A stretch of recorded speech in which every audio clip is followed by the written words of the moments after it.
Welcome back everyone for the 9th episode of my campaign review and tier list series. We're almost done, guys. But for those who are new or need a recap, this is the series where I review each of AoE2 DE's official campaigns, breaking each down scenario by scenario, evaluating its strengths and weaknesses, and ultimately placing them on the tier list. Each episode covers 3 campaigns, going in chronological order from Alaric all the way through Bayinnaung. This is of course the 9th episode of the series, meaning we've completed 24 campaigns so far. Today we finish off our original chronology of campaigns with Francisco de Almeida, Montezuma, and Bayinnaung. As always, I'd just like to take a quick moment to say that these videos take a ton of time and energy to make, so if you are hyped for this episode, please be sure to leave a like, comment on what you think about these campaigns, and of course subscribe to the channel for tons more AoE2 content. Now that I've fulfilled my duties as a typical sellout YouTuber, it's time to kick off our penultimate episode by heading once more to the Iberian Peninsula and beyond.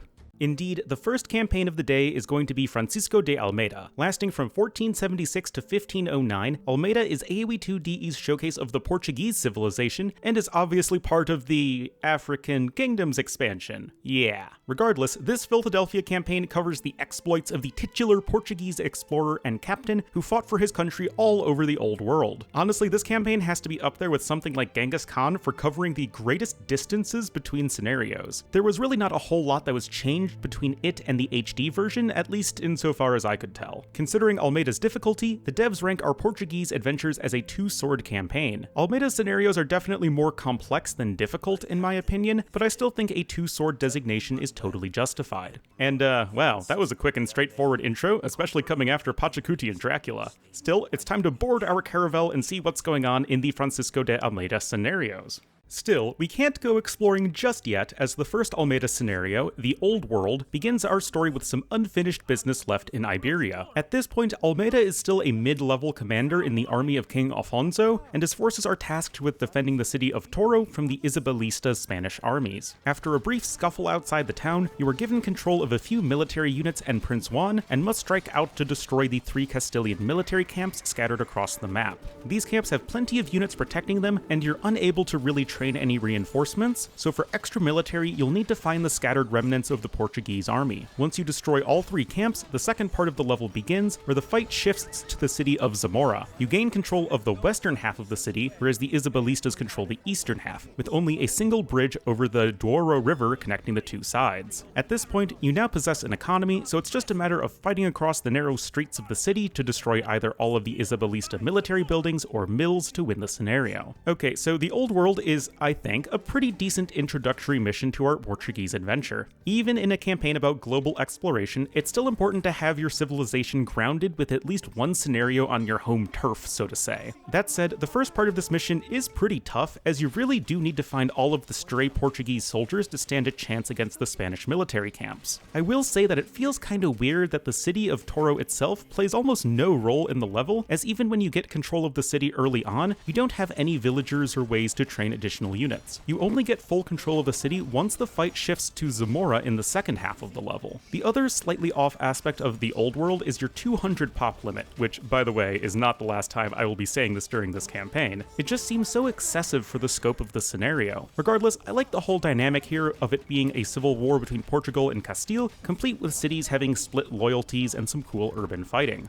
With Portugal itself more or less at peace, the second Almeida scenario, Lion of Africa, has us voyage to the coast of Morocco to assist our countrymen in the fight against the Berbers and Moors. Here, the small Portuguese outpost of Fort Graciosa is constantly beset by the Barbary pirates, and Almeida must assist the fort's commander, Afonso de Albuquerque, in driving the raiders away. You begin with control of the fort itself, which lies on a small island in a river estuary to the center of the map, as well as a few small farms on the mainland. Although your main objective is to destroy the docks and castle of the Corsairs, you must first deal with more immediate issues. The area contains almost no resources, and any mainland settlements will be frequently attacked by the nomad Banu Aros. To help even the odds, you do have the option to requisition the help of the local emir, but only on the condition that you bring him cannons. Beyond that, there are a few side objectives that can assist you, most notable of which is the decently sized Gaia army that you can find to the southwest, whose strength will be invaluable in the early game. Unfortunately, it turns out that Sharif don't like it when when you rock the Kasbah of the Corsairs with your cannon galleons, so your final objective is to deal swift justice to the traitor by destroying his own castle. Well, the scenario overview turned out to be quite a bit longer than I imagined, but when it comes to Lion of Africa, it feels appropriate. I don't hate this mission, but it feels like there's a lot more fluff than substance to its gameplay. Like, sure, you have the choice of whether or not to give the Emir cannons, but in practice, it doesn't really matter. The Banu Oros raids can be annoying, but they lack blacksmith upgrades or siege weapons. The Corsairs are a bit scarier, but again, they lack anything to take down your castle, so the whole defense aspect is kind of a joke. Then you have the Guanches, whose extra resources can be easily replaced by Fetorias, which are also quite easy to add because for some reason you have a 200 pop limit. This point is underscored by the fact that taking down the feared pirate Kemal Reyes gives you only a few caravels, at a point when you could easily have 20 fully upgraded galleons. Still, all of that attention to detail does make the level at least pretty enjoyable, as it feels like there is something new to discover.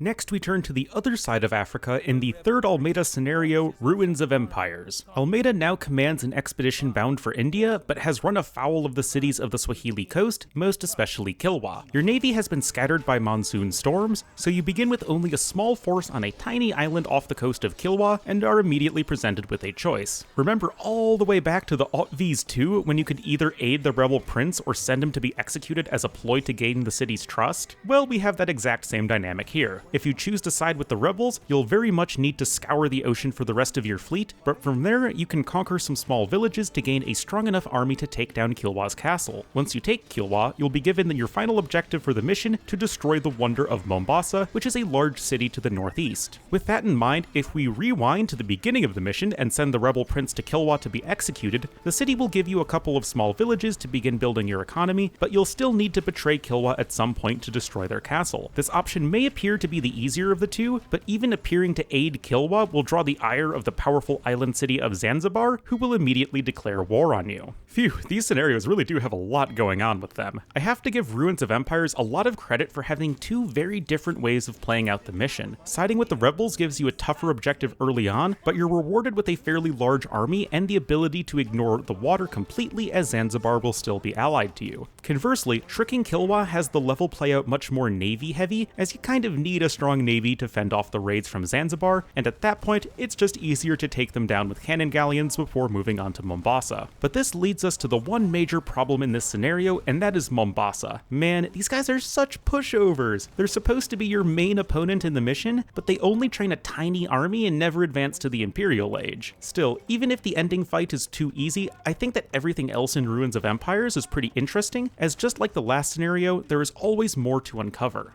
The fourth Almeida scenario has us at last reach our goal in Estado da India. The Portuguese have set up a fort and trading post, aka a Feitoria, in the city of Cannanore on the Malabar coast of southwest India. Unfortunately, their constant acts of piracy didn't endear them to the locals, and an influential Raja, the Zamorin of Calicut, convinced the city of Cannanore to attack the Portuguese fort in their city. As such, you begin this scenario with only a small army in your tiny fortress, with the gates destroyed and the Cannanore soldiers flooding in. You can fend them off without too much issue, but you still find yourself trapped in a large hostile city with very few resources and only 4 villagers, and must either build and defend a wonder, or defeat both Cannanore and the Zamorin to win. However, that is where the unique mechanic of this level kicks in. You can loot resources by destroying enemy buildings. In addition, you can build TCs and military buildings, but not houses or drop-off sites. Therefore, you need to rely on Feitorias and an incredibly cost-efficient army to either defend your wonder, or to slowly push out of Cannanore and defeat the Zamorin at his camp to the east. Lastly, there are notably some Hindu pirates on an island to the west of the map whose support can be won over by converting their captain's ship.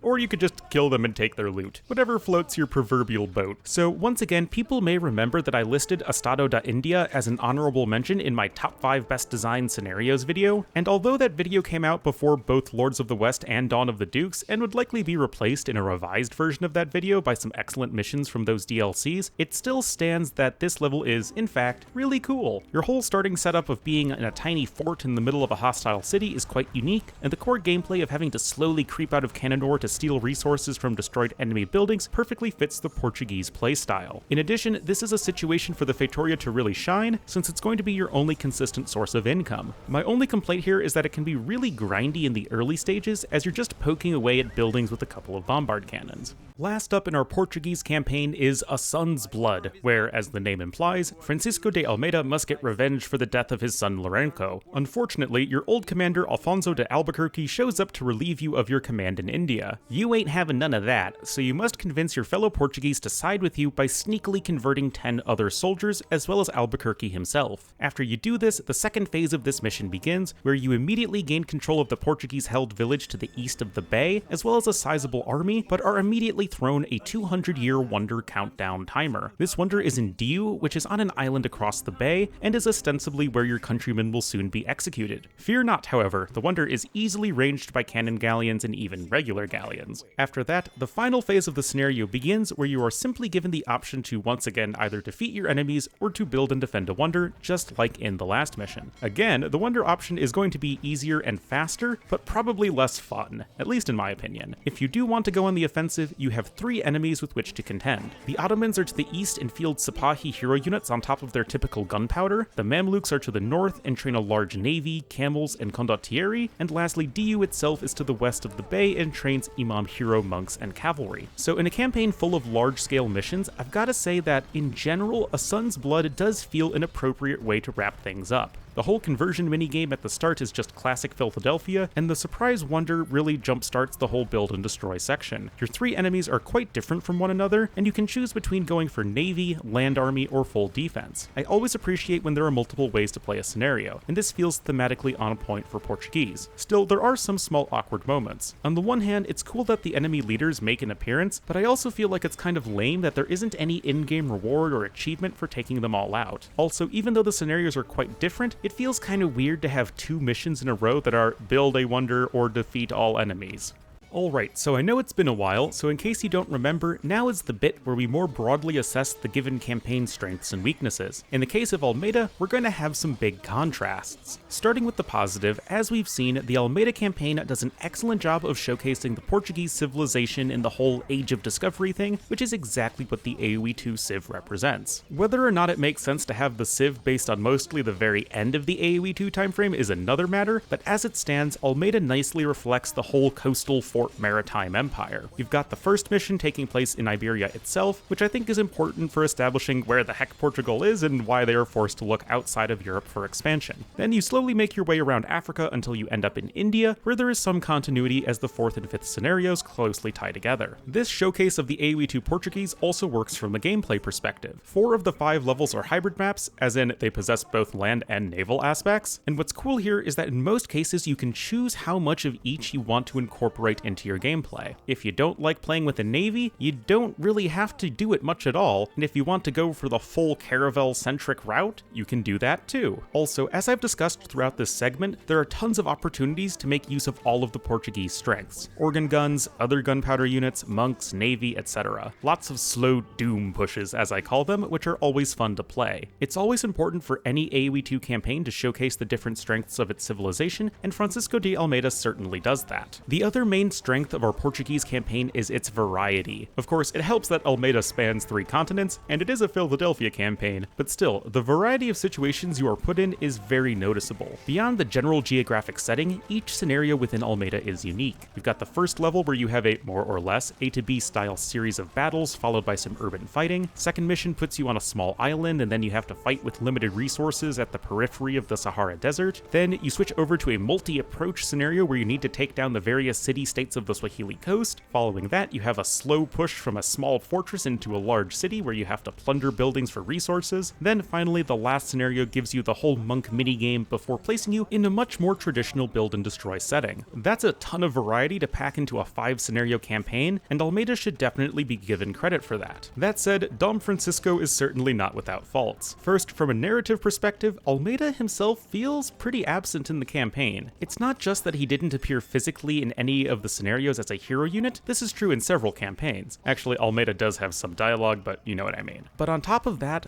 the main thing is that Almeida isn't even the commander of the Portuguese army in the first 2 levels, and then the 3rd and 4th scenarios actually have you controlling his son Lourenço. You can tell that the focus is more broadly on the origins of the Portuguese Empire, but I do wish there was a little more tying the whole thing together. Lastly, despite the variety found within the missions of the Francisco de Almeida campaign, a lot of the mechanics and general balance feel a little rough around the edges. As I mentioned several times now, there is no reason to have every single mission give you 200 population, and all but the first level allowing you access to the Imperial Age. Population and age restrictions are actually a pretty important part of a campaign's progression, as the growth of your empire or whatever is reflected in the player getting access to a larger population and more powerful technologies. Also, on a more practical level, the 200 pop limit makes most of the scenarios feel way too easy, at least once you get to the build and destroy part. This is especially apparent in the first few missions, where you don't even ever reach 200 population, at least you don't need to. It just feels like such overkill. What makes this all the more jarring is that the more A to B or RPG aspects of this campaign can be pretty challenging for many players, causing the difficulty to fluctuate quite a bit even within the same scenario. Okay, so with all of this in mind, it's finally time to place Almeida on the tier list. However, we're also going to do something new. I have no idea why I didn't think of this sooner, but for this episode, I polled you guys to see where all y'all would place each campaign. Note that these polls don't affect my placement in any way, it's just a fun comparison. Anyway, as you can see on the screen, after around 1,000 votes at the time of this recording, a sizable plurality of you guys would put Almeida in the B tier, with a smaller percentage wanting to bump it up to the A tier. For me, I see here a campaign that feels kinda all over the place, quite literally in this sense, but I also believe Almeida will average out to be in the B tier. So hooray, we agree! Don Francisco will take you on the Portuguese journey around Africa and India, and you really get that sense of expanding the frontier throughout the levels. You get tons of opportunities to use the various strengths of the Portuguese while enjoying some fun mechanics along the way. That said, the narrative does feel a bit murky, and the difficulty of each mission can feel a bit clunky. Still, if you want to blast your way through the coasts of Africa and India, then Francisco de Almeida is certainly going to deliver for you.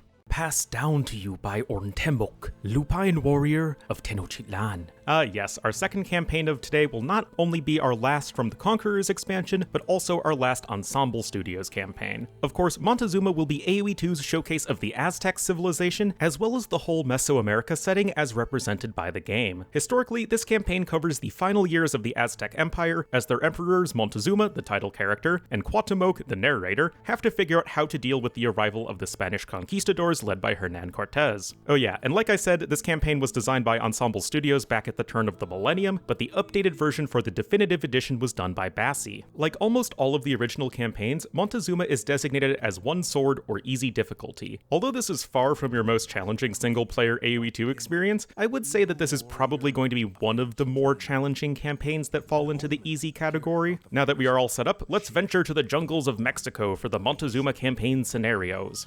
We start off nice and straightforward in our first Aztec scenario, the amazingly titled Reign of Blood. Here, the player is introduced to the Aztec Empire as they are given the task of collecting all 4 relics on the map and placing them in the designated monasteries. You start with a small village located to the east of the map, and after defeating the famous attack from a pack of jaguars, you have plenty of resources nearby to get your economy going. The medium-sized map is going to feel reminiscent of Black Forest, so it's in your best interest to find the choke points near your village to set up your defenses. Speaking of which, you have 3 enemies on the map, the Tlatelolco, Xochimilco, and Tepenaca. Quickly running through them, the Tlatelolco village is to the southwest and is by far your weakest enemy, possessing only a few towers and swordsmen. The Tepenaca are much more aggressive, as their village is guarded by walls, towers, and a castle. They also control a monastery, which they will attack as soon as you take control of it. Lastly, the Xochimilco start out quite defensive, but will in time become your most powerful enemy. The final monastery is across a small river to the west of their village. So in case you didn't know, Reign of Blood was actually the demo scenario for Age of Conquerors, which makes a lot of sense. Ensemble got to show off their totally new Mesoamerica setting, the Aztecs and Mayan civilizations, and the whole level plays out like a very straightforward random map-esque game. With that in mind, this scenario isn't particularly difficult, but it does its job of introducing you to the Aztecs, so I'm totally satisfied with it. Oh yeah, and who doesn't love,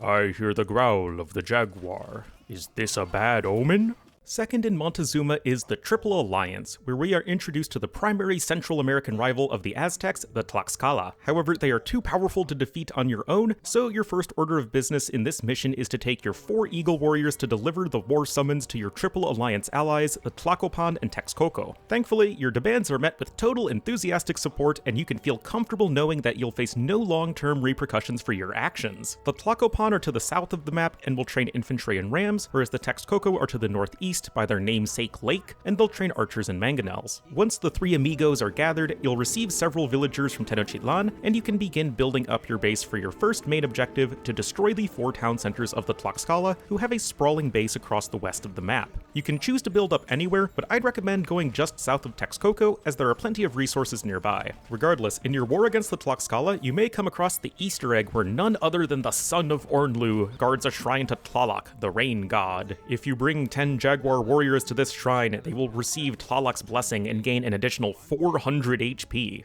However, once the Tlaxcala are defeated, you will suffer a top 10 anime betrayal as the Tlacopan and Texcoco turn on you, forcing you to defeat them. Once all of that is complete, there is a small cutscene at the end of the mission where Cortez and the Spanish arrive in Mexico. Alrighty, so there's quite a lot going on here in the Triple Alliance, especially since it's only the second mission. I've got to say, I do like this one. It's a good introduction to the Tlaxcala, the son of Ornlu Easter egg is obviously appreciated, as is the, quote, surprise betrayal by your allies. Yes, the gameplay is pretty straightforward, but with the various enemies you fight in this mission, it feels interesting enough. The introduction of Cortez at the end is also something that I thought was really cool as a kid, and I honestly still do.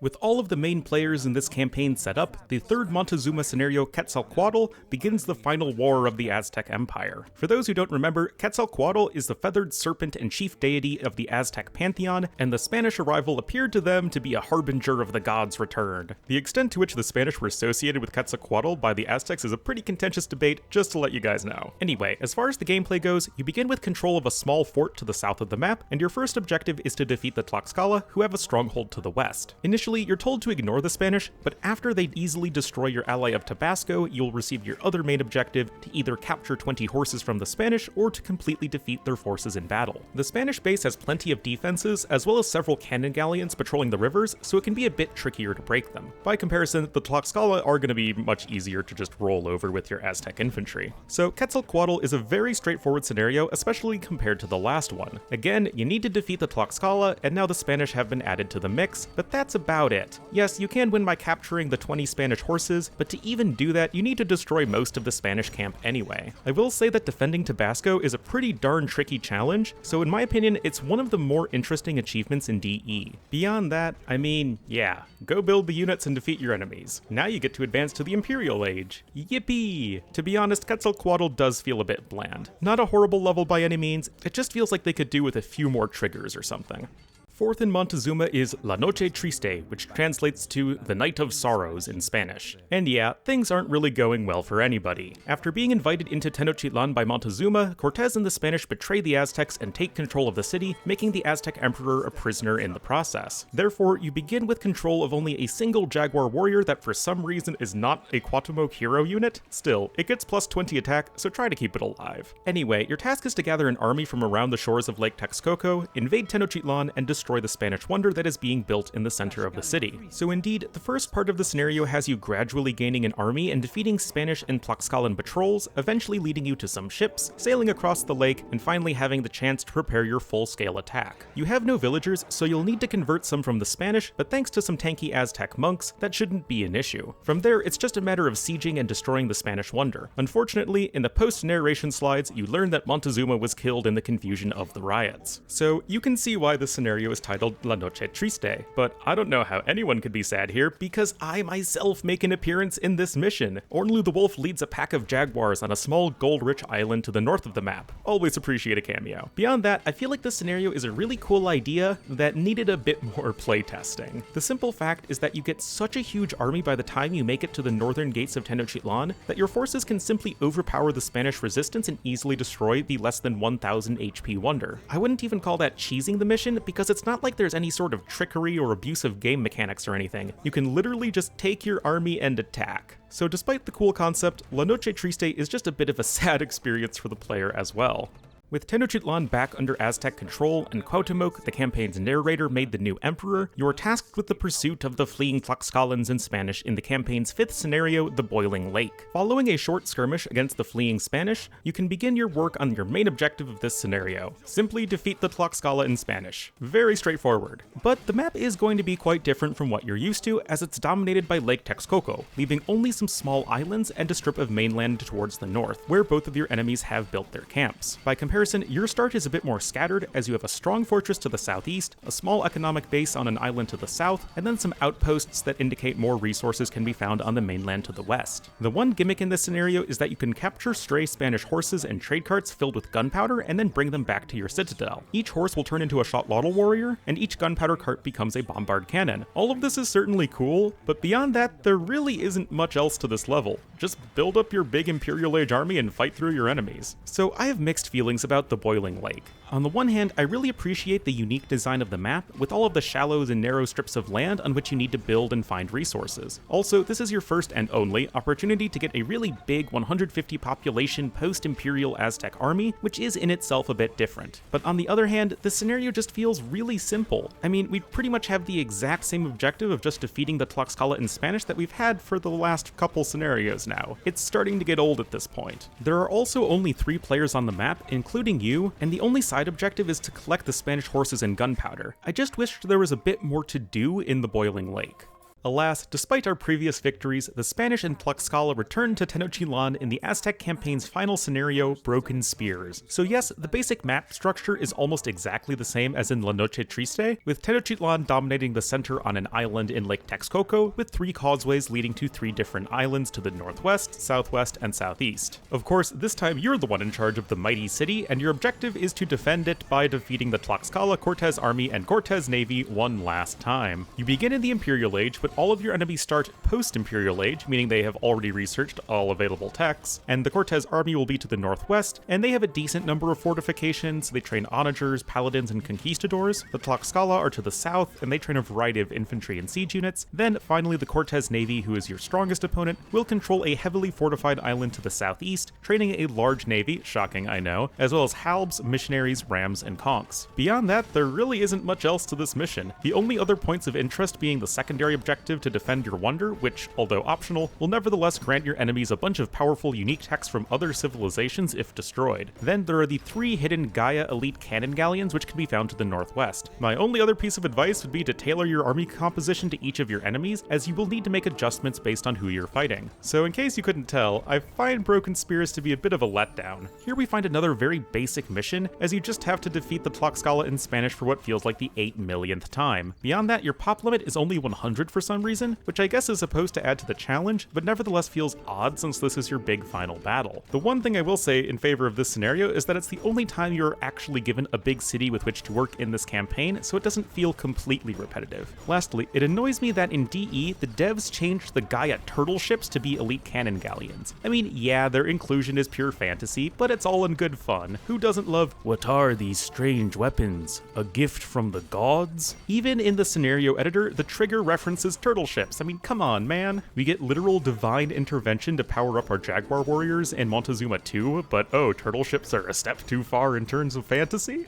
Okay, so now that we have gone through each scenario of the Montezuma campaign, it's once again time to zoom back out and look at the broader strengths and weaknesses that we find here. Like all of the classic campaigns, there is definitely nostalgia at play, but if we try and put that aside, several problems become quite apparent. Nevertheless, starting with the strengths, more than anything else, the Montezuma campaign provides an absolutely fantastic ambiance. Clearly, this was designed with the intention of showing off the whole Mesoamerica setting introduced in The Conquerors, and all of the jungles, mountains, marshy terrain, etc. all feel unique and interesting. Even within the campaign, each scenario presents its own little twist to the design, with the obvious exception being the 2 Tenochtitlan missions. There are the dense jungles of the first mission, the coastal region of the second mission, the twisting mountains of the third level, the marshy lake of the 5th level, and of course the island city with the causeways connecting it to the mainland of the 4th and 6th scenarios. Within Montezuma, we find conflicts between smaller villages and tribes, all the way through large clashes between the Aztecs Aztecs and the Spanish Tlaxcala alliance. The ambiance theme also goes for the narration, which although not historically accurate, nevertheless really brings you into the experience of the Aztecs as they have to wrestle with these outsiders who seem like they come from a fantasy. The whole passed down to you by Cuauhtémoc and the various omens presented in the in-between game slides are really memorable, and like I said, it just further engages the player with the Aztecs. Gameplay-wise, you also get to experience the various strengths of the Aztec civilization. Eagle and Jaguar warriors both have a ton of uses, as do Aztec monks and siege weapons. Even within a scenario, the sorts of army compositions you want to use versus another Aztec player, aka the Tlaxcala, and a Spanish player, aka Cortez, are quite different, forcing you to really think about which units you want to use and where. Jaguar warriors and trebuchets are going to be your go-tos against the Tlaxcala, whose large numbers of infantry can be countered by Jags, and well, Trebs are the only siege unit you can reliably keep alive against a bunch of Eagle warriors and whatnot. Meanwhile, versus the Spanish, your own Eagle warriors are going to shine, as well as monks, archers, and siege rams. Eagles are just a strong and fast unit that can hunt down Spanish missionaries or siege weapons, monks and archers can take care of those expensive conchs or knights, and the siege rams are going to be essential in bringing down the powerful defenses used by Cortez throughout the campaign. I just really appreciate it when a campaign has these more subtle ways of getting the player to explore the various aspects of a civilization. Unfortunately, the Montezuma campaign possesses some issues that become really obvious the more you play through it. Oh my goodness, is this campaign repetitive in its objectives and is just way too simple in its mechanics. Over half of the scenarios in Montezuma just have you defeating the Tlaxcala and or Spanish as your main objective, and this just gets old, even when the player is facing them in different settings. Like Pachacuti, a campaign set in the Americas is just necessarily going to lack that variety when it comes to civilizations, although Montezuma at least gets 3 different civilizations instead of Pachacuti's 1, so on the one hand we can't really blame this on the scenario designers, but where we can critique them are on the repetitive objectives and just general lack of secondary objectives or ancillary factions. Just because we're fighting the Spanish and Tlaxcala doesn't mean almost every scenario has to possess really simple build and destroy gameplay with very few optional objectives or mechanics. In fact, other than William Wallace, Montezuma is going to have the fewest average players in each scenario. Montezuma has the most with 5 players, and all of the other levels have either 4 or 3, and this is including the player. I'm not saying that we need to go the full HD versions of the Forgotten campaigns where every scenario has 8 players, but we could still use a bit more variety here.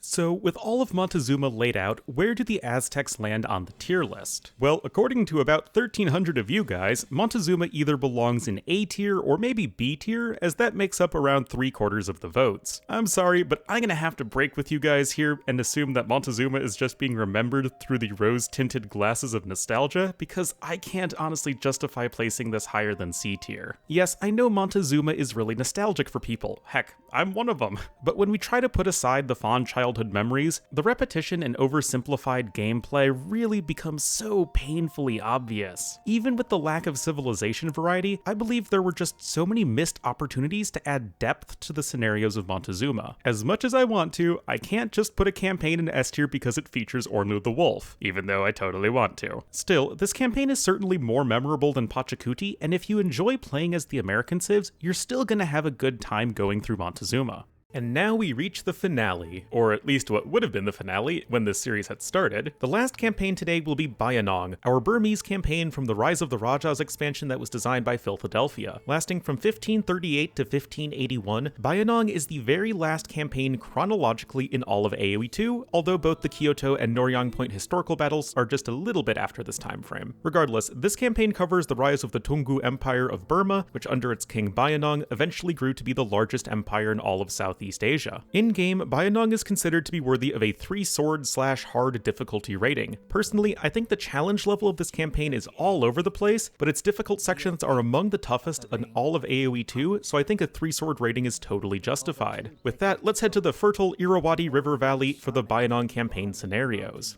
We begin our adventures with the Burmese Tigers. Bayinnaung himself narrates the campaign, speaking of his origins as King Tabunshweti's adopted brother and how they fought together against the Shan and Hanthawaddy kingdoms. This brings you to the level itself, where you begin in a small but fortified town in the far north of the map and have 2 main objectives: to kill King Takayuti of Hanthawaddy and to capture the monument in the city of Prome. Now, like every scenario in this campaign, things are gonna get pretty complicated pretty fast. King Takayuti starts in a camp nearby, but will instantly flee to into a castle as soon as you approach him. If he is not killed in time, he will keep fleeing until he gets to the sprawling Hanthawadi base to the south of the map. However, it's not at all difficult to kill him in less than 5 minutes to get the 500 bonus gold so long as you look for the Gaia units scattered throughout the map. These will largely be Tungu warriors who are essentially speedy and really powerful infantry. You also have the Shan to contend with, and they have a camp that takes over the western side of the map and is pretty much right next to yours. You don't need to defeat them, but they will be your most aggressive opponent. There are also Portuguese mercenaries in a fort to the far southwest, whose services can be bought for 2 easy payments of 500 gold each. Doing so will grant you an absolutely massive and overpowered army, and not paying them will make them your enemy. So yeah, do that. Finally, we come to Prome, which is a large city to the center of the map, and they'll train a pretty decent sized army of elephant archers and hand cannoneers to stop you from capturing their monument. Phew, welcome to the Bayinnaung campaign, everybody. Yeah, I don't hate the Burmese tigers, as it has a lot of really cool pieces, but I do find it overly complex and a bit all over the place. My biggest gripe is how the scenario's difficulty will vary massively depending on how aggressively you scout for all of the Gaia units, as well as the Portuguese mercenaries. If you do that, the mission becomes almost laughably easy as you annihilate your enemies with a huge army before the 10-minute mark, and if not, you have like no map control and are massively down in tech compared to your enemies, so it becomes really tricky. In general, the Burmese Tigers is just a confusing intro scenario, even if it does have several cool factions and mechanics.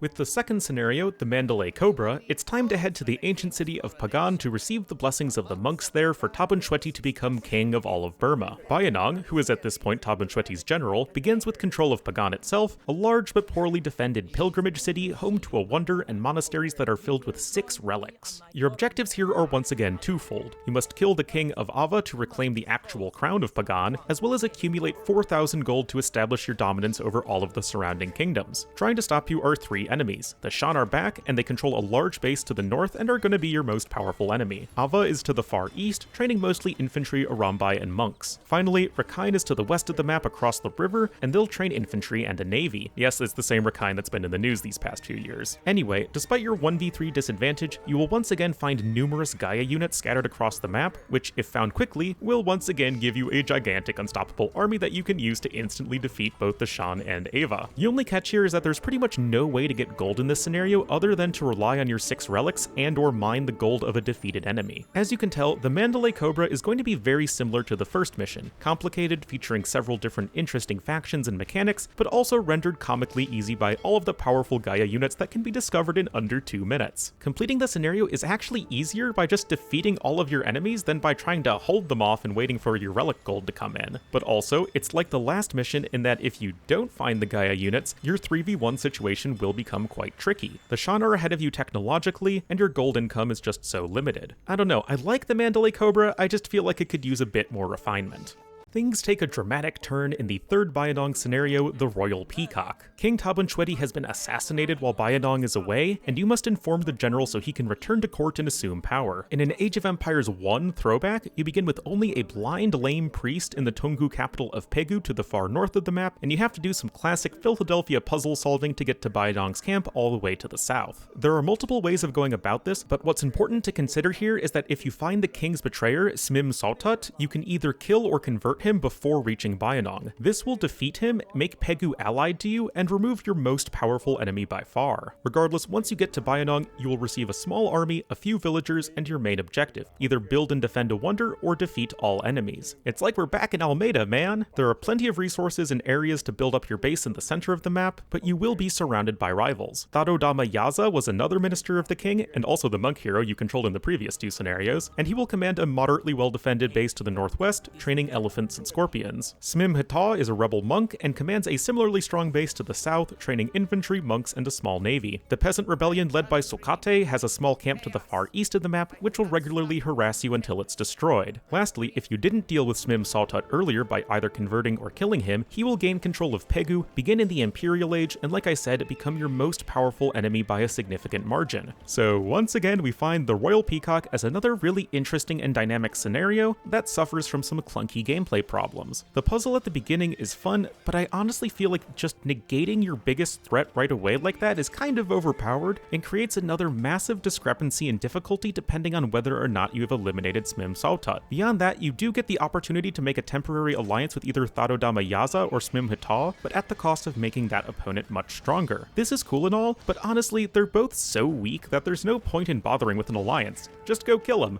Moving right along, Bayinnaung is now the Chakravati and king of all Burma, and we can look to the Laotian and Thai kingdoms in the campaign's fourth scenario, the White Elephant. To these kingdoms, Bayinnaung will indeed bring a small gift, a relic, and in doing so, show his dominance over them. In a big change of pace, this is going to be a small-scale A to B type level, where you begin with a small force to the west of the map, including 4 monks with 4 relics, and must deposit each relic into one of the designated monasteries scattered across the map before the timer runs out. These monasteries all belong to fortresses controlled by your enemies, so you need to be sure to protect your monks. You can gain a small income from a few villagers, but your production is quite limited, and you'll probably get more value from converted or Gaia units than ones you actually train. The first enemy you come across is the fortress of Ayutthaya, aka Future Thailand, and they'll have a small garrison of crossbows, elephants, and mangonels. It's important to use your monks throughout the scenario, so don't be afraid to drop your relics for a bit to heal or convert. If you're able to convert the Prince of Ayutthaya, then you get all of the buildings of the city right away, and when you place the relic in the monastery, then you get all of the nearby units as well. After fighting your way through some bandits, you get to the 2 fortresses of Lan Na, who have some elephants and monks as defense. Just rinse and repeat with the relics and the conversions and stuff. Then, lastly, you have to make your way to Vientiane, the large and well-fortified capital of Lan Chang, aka Laos. You have 2 approaches here, either a direct assault at the front, or by sneaking around the back with a transport ship.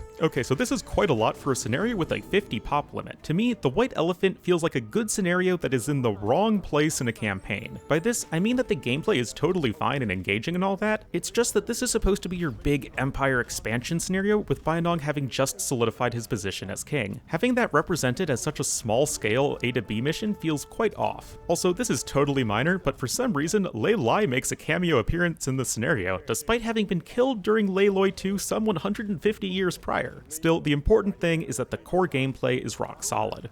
Oh man, what a way to end this campaign, this video, and what would have originally been this series. Our last Bayinnaung scenario is the Old Tiger, and is, in my opinion, the single most difficult scenario in all of AoE2 right now. You'll see why. Your overarching goal is to conquer the Rakhine Kingdom. Yes, the tragic irony of this is not lost on me. However, this invasion is split into 2 main parts. First, you must escort the now old Bayinnaung to the 4 designated temples and defend him while he meditates. This is all right through enemy territory, which takes up almost the entire map, and you must rely on your huge starting army to get this done without any reinforcements. The Rakhine have tons of military buildings scattered across several forts and camps, all of which defend the various temples, as well as a massive fortress to the north, which they share with their Portuguese mercenary allies. All of your enemies have unlimited resources, so this section is all about going as quickly as possible. In addition to your main army that's located in the east, you also control another force on transport ships to the west. It's imperative that you orchestrate a multi-pronged attack to take down as many Rakhine buildings as possible before Bayinnaung reaches the last temple. After meditating one last time, Bayinnaung will die, leaving his son Nanda to complete the war. This transitions the level to its second part, simply defeat all of your enemies. You hopefully have some residual units left over from the first half of the scenario, but now you finally have access to production buildings in your camps to the east and west of the map. You also get a one-time infusion of between 20 to 30k food, wood, and gold, as well as a massive 300 pop limit. That all sounds great, but you have to remember that you still have no economy and your production is pretty limited. You must still be as quick and efficient as possible to complete your conquest of the Rakhine and Portuguese fortresses. Otherwise, they will just grind you out until you have no more units. Phew, so yeah, you can see just what makes the Old Tiger so challenging for so many players. Way back when DE first came out, I did place a few scenarios as being more challenging than this one, but all of those were made easier from various tweaks throughout the years, while the Old Tiger is just as tough as always. I know this is controversial, but honestly, I do enjoy this mission. It forces the player to be aggressive and take good engagements, which are important skills in multiplayer that are pretty rarely tested in campaigns. The scale is also massive and certainly fitting for the Burmese finale. Oh yeah, also, like in the last mission, another Rise of the Rajas hero appears here completely without any logic or context. In case you didn't notice, Gajah Mada, who has been dead for around 200 years at this point, is hanging out in the Rakhine fortress near the final temple. So yeah, that's a thing.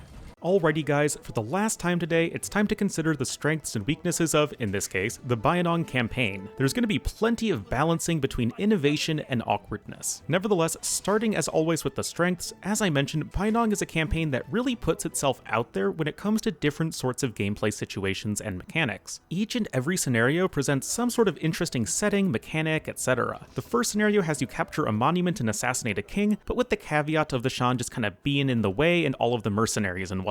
The second mission also has you assassinate a king, but now you have to collect 4,000 gold as well, and must do so not from razing enemy buildings, but rather by protecting your monasteries. Third, you have the requisite Philadelphia puzzle scenario that makes me forget if I'm playing AoE2 or Portal 2, but then it gives you that big grand build and destroy setting. The fourth level, by contrast, is a much smaller scale, timed A to B scenario with plenty of attention to detail along the way. Then, lastly, you have the final mission of, okay, we've got to escort this old guy with our huge army, and then we're given a bajillion resources to finish off our enemies, but only a bajillion resources, so we still have to be careful. There is just so much variety and creativity shown throughout this campaign, and we really have to appreciate how we're not just given an army, a small camp, and a go destroy the bad guys objective 5 times over. These are the sorts of scenarios that really make me want to explore every inch of the map. Furthermore, the Bayinnaung campaign really shows off the strengths of the Burmese civilization. I know I say this about most of the campaigns, but it's something that's really important for an official release, and it's also something that's super noticeable when it's not there. Anyway, Arambai, elephants, infantry, and monks all come as viable options throughout the campaign, giving the player several different army composition possibilities that they can choose from when going about their objectives. This is particularly nice in the case of Burmese because the Civ is one of the least popular in the game, and I'm sure most players only know them for their Arambai spam and or monk rushes. But even beyond that, you get to fight a pretty diverse set of enemies of varying strengths, from walled cities to small camps, and that just further encourages the player to explore the options with the Burmese Civ. Unfortunately, as cool as Bayinnaung is, he's got some issues, pretty much all of which revolve around the clunky gameplay. As someone making a review for the campaign, it's honestly difficult for me to even describe how easy or challenging most of the missions are, simply because their difficulty varies so wildly depending on what you do. For example, if you're a regular casual AoE2 player and just dive in and attempt the Bayinnaung campaign, you're likely going to have a very difficult time. However, if you look up a guide or something like my playthroughs, or even simply do one dry run of the scenarios where you just scout as much of the map as possible, the scenarios become just so easy. And this is the biggest weakness of the Bayinnaung campaign. All of the interesting mechanics in the world don't matter if the player can simply bulldoze their enemies without much effort. I mentioned how this is the case in each of the respective scenarios, but to recap, Bayinnaung 1 and 2, it's all about the OP Gaia units and or mercenaries you can find scattered throughout the map, and Bayinnaung 3 becomes comically easy if you kill or convert Smim Sautat. Bayinnaung 4 is also made a fair bit easier if you convert the enemy princes instead of killing them, but I will admit this is nowhere near as drastic as the first 3 scenarios. Then lastly, you have the final mission where there's definitely no gimmick whatsoever. That bad boy is just going to be challenging no matter what. The final thing I want to briefly mention with Bayinnaung is the overall pacing of the narrative. In short, it feels like we, the player, spend too little time with Bayinnaung actually being king. The first 2 scenarios simply feature us as a general, which is fine as it shows the buildup of Bayinnaung's power and reputation within the Tonggu. Then our power is consolidated in the 3rd level, but this is where we run into issues. I really feel like there needed to be another scenario either before or after Bayinnaung 4, something that really gives the player an expansive empire building experience, because that all seems to kind of happen off screen. Then the catharsis of Bayinnaung 5 would, in my opinion, make more sense as a way of wrapping up the story.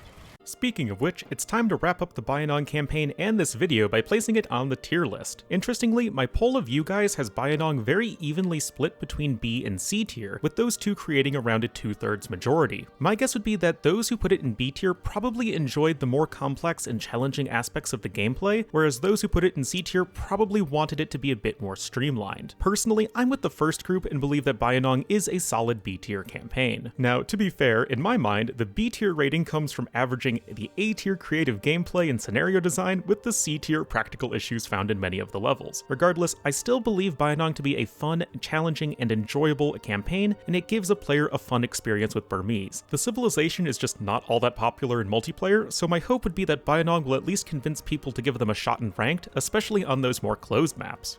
And now we're finally done, is what I would have said if Dawn of the Dukes hadn't come out. But yes, we have now ranked all 27 campaigns that existed when this series started, having gone all the way through Alaric and the Goths of the 4th century to Bayinnaung and the Tungu Burmese of the 16th century. It's been a wild ride, and I'm so appreciative of all of the support this series has gotten. Your thoughtful comments and kind words really drive me to keep up the very time-consuming work needed to make this series. Of course, we are still not quite finished. At a bare minimum, we have at least one more episode where we will cover all 3 Dawn of the Dukes campaigns, Algirdas and Keshtutis, Jadwiga, and Janjishka. So be sure to hit that subscribe button if you're hyped for those, and I know plenty of you are. Lastly, as always, thank you all so much for watching, and I'll see you guys next time.